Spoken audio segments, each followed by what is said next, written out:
Welcome back to LC Coins World, where every coin tells a story, and today, we take a deep dive into one of the most iconic and familiar coins in American pockets and drawers across generations, the 1980 Lincoln penny. More than just a 1-cent piece, this coin holds a place in the heart of millions of Americans, and its journey through American history is richer than many collectors realize. The 1980 Lincoln penny was minted during a time of great change in the United States, a time when inflation was high, industries were shifting, and American families were navigating a new economic reality. As we turn back the clock to 1980, we find a country coming out of the turbulent 70s struggling with rising oil prices, unemployment, and the aftershocks of the Vietnam War. Yet even during these challenging times, the United States Mint continued its commitment to producing coins that not only serve economic purposes but also preserve national heritage. The 1980 Lincoln cent continued the long legacy started in 1909, when President Theodore Roosevelt sought to beautify American coinage and chose Abraham Lincoln to be the first real person featured on a regular circulating coin in US history. Designed by Victor David Brenner, the obverse of the Lincoln penny remained largely unchanged for decades, with the right-facing portrait of President Lincoln a symbol of unity, resilience, and American ideals. The reverse of the 1980 penny still featured the Lincoln Memorial, a design introduced in 1959 to mark the 150th anniversary of Lincoln's birth and to honor his role in preserving the Union. The design, by Frank Gasparro, remained a cornerstone of the series until 2008, making this coin a part of a long and honored chapter in US mint history. The 1980 Lincoln penny was struck in both Philadelphia and Denver. The Philadelphia version has no mint mark, while the Denver minted coins carry a small D beneath the date. Both coins were struck primarily in a composition of 95% copper and 5% zinc, with a total weight of 3.11 grams, making it one of the last years before the major composition shift that would take place in 1982, when the US Mint transitioned to a predominantly zinc core with copper plating due to the rising cost of copper. This makes the 1980 penny particularly interesting to collectors and historians because it represents the end of an era in American coin metallurgy. The mintage numbers for the 1980 Lincoln penny were massive, with billions produced at both mints. The Philadelphia Mint struck over 7.4 billion coins, and the Denver Mint produced more than 5.1 billion, making it one of the highest mintage years in the Lincoln cent series. Despite these large numbers, collectors continue to seek out pristine examples in high mint state conditions, especially those graded Ms. 66 or higher by PCGs or NGC coins with full red luster, sharp strike, and minimal contact marks can fetch strong premiums in the collector market. Errors and varieties also contribute to the value and intrigue of the 1980 Lincoln penny. Among the most desirable are off-center strikes, double die obverses, or reverses, and coins struck on foreign planchets or transitional metal blanks. Collectors should always be on the lookout for strong doubling on the date, Liberty, or In God We Trust, which could indicate a valuable error piece.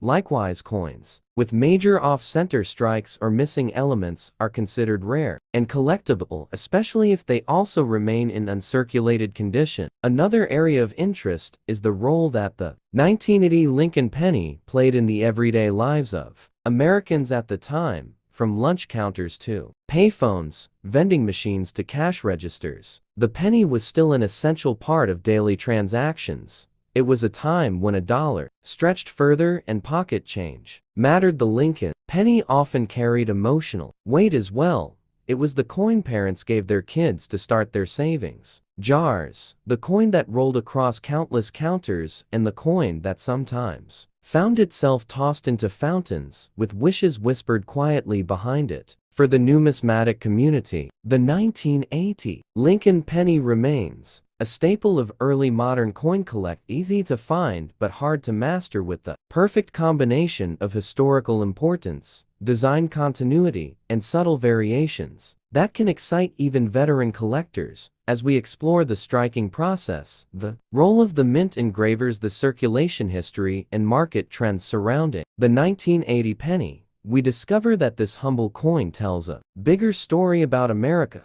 its economy, its identity, and its people. So whether you are a seasoned coin collector or someone who just found an old penny in your drawer and got curious, this video is for you. Stay with us as we explore die characteristics, minting anomalies, collector insights, and expert appraisals of the 1980 Lincoln penny. We will hear from specialists, look at grading examples, and even explore auction results to understand how 1 cent can sometimes be worth far more than its face value in historical and collector terms. The 1980 Lincoln penny is more than money, is memory. It is meaning, it is America in copper formal. Welcome back to LC Coins World, where every coin tells a story, and every story brings the past to life. Today, we take a deep journey into one of the most iconic and commonly overlooked pieces of American currency, the 1980 Washington $quarter coin,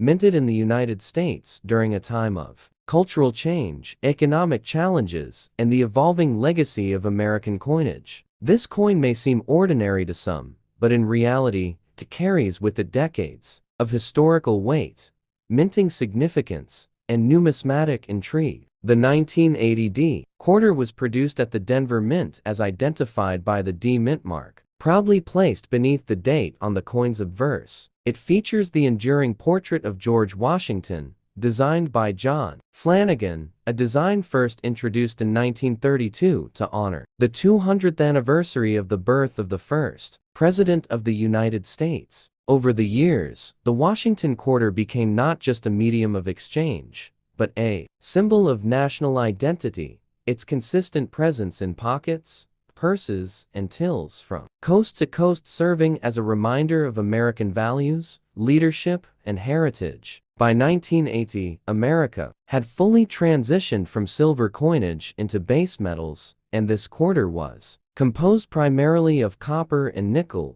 reflecting the economic realities of the post-silver age. Yet even with its clad composition, the coin remained a cornerstone of daily transactions, its image familiar and trusted in the hands of millions. The Denver Mint played a critical role that year in ensuring the coin supply met the demands of a growing and diversifying economy, pumping out hundreds of millions of these quarters, each with slight variances, minting characteristics, and even occasional errors that today spark the interest of collectors across the nation. What makes the 1980 quarter truly fascinating is not only its place in monetary circulation, but its subtle variations that can dramatically increase its value among collectors. Die varieties, striking errors, double dies, off-center strikes, and high-grade mint state examples all contribute to the market demand and appraisal of this coin, and in this video, we will break down each of those elements with clarity,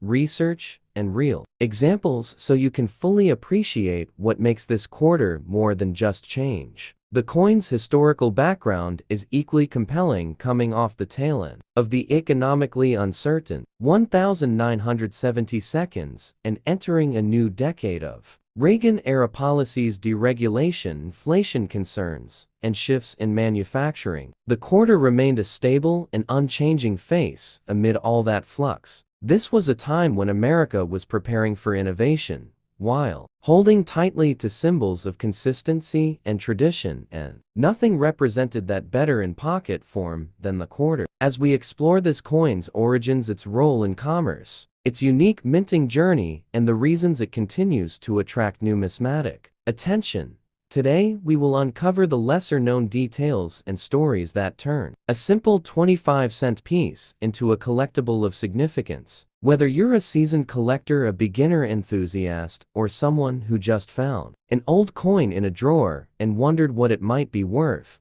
this episode is for you. We will also examine auction results, population reports, collector trends, and professional grading insights to give you a full perspective on how this coin is evaluated in the modern coin collecting world. You'll learn how to recognize valuable specimens, what to avoid, and how to potentially find a 1980 D Washington quarter worth far more than its face value. So stay with us as we turn back the clock to 1980, open the vaults of minting history, and tell the full story of the Washington quarter dollar like never before. Welcome again to LC Coins World, your home for rare coins, real stories, and the history hidden in your pocket change, where every coin tells a story and every detail unlocks a forgotten chapter of our shared history.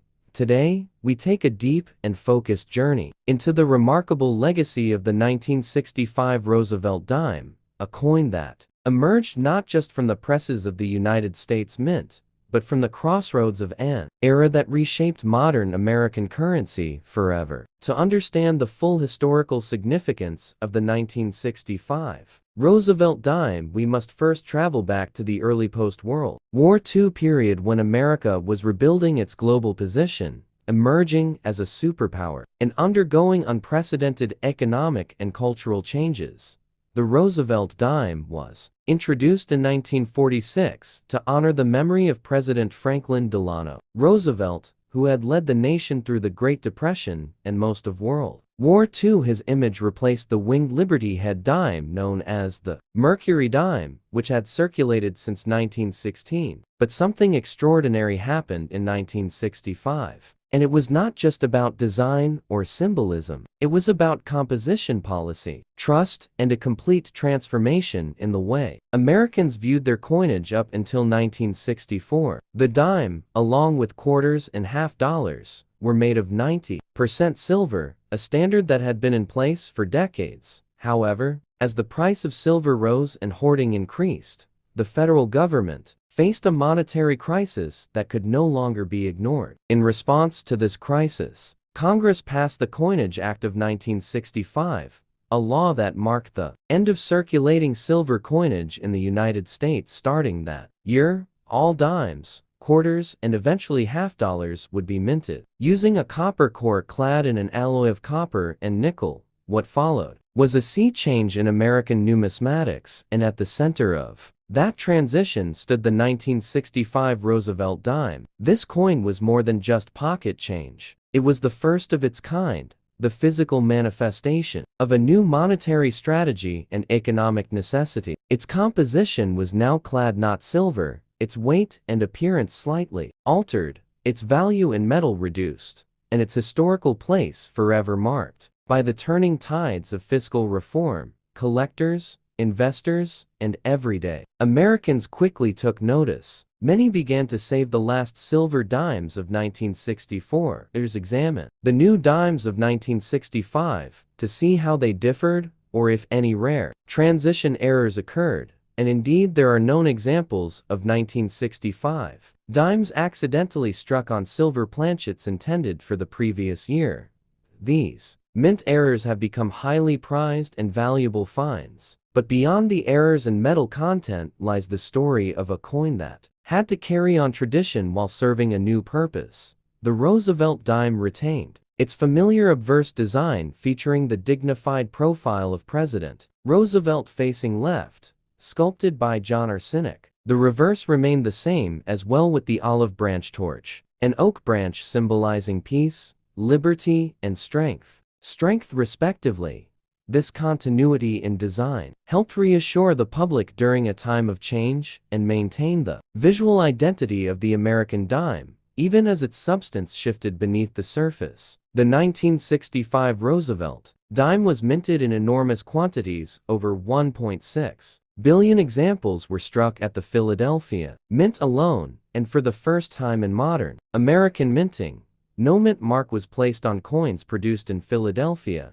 This decision made identifying certain minting errors more challenging, but also created a uniform appearance for the new clad coinage, which was crucial for acceptance among the public. This episode in coinage history also coincided with broader cultural and economic shifts across America. The mid-60s were a period of civil rights movements, space exploration, the Vietnam War, and the early waves of inflation, all of which shaped public attitudes toward the economy and the value of money. The change in coinage was not just a technical event. It was a mirror reflecting the changing face of the nation. Throughout this video, we will explore how the 1965 Roosevelt Dime impacted collectors, why some of these dimes are now worth significantly more than face value, and what varieties, errors, and historical insights lie hidden beneath the surface of this seemingly common coin. We will examine auction records, professional grading scales, mintage data, and collector trends to uncover how this modest 10-cent piece fits into the greater narrative of American monetary history and what lessons it still holds for us today. So grab your coin folders, magnifiers, and curiosity as we take a deep dive into one of the most transitional pieces in U.S. coinage history, the 1965 Roosevelt Dime, here on LC Coins World, where history, value, and discovery come together in every episode.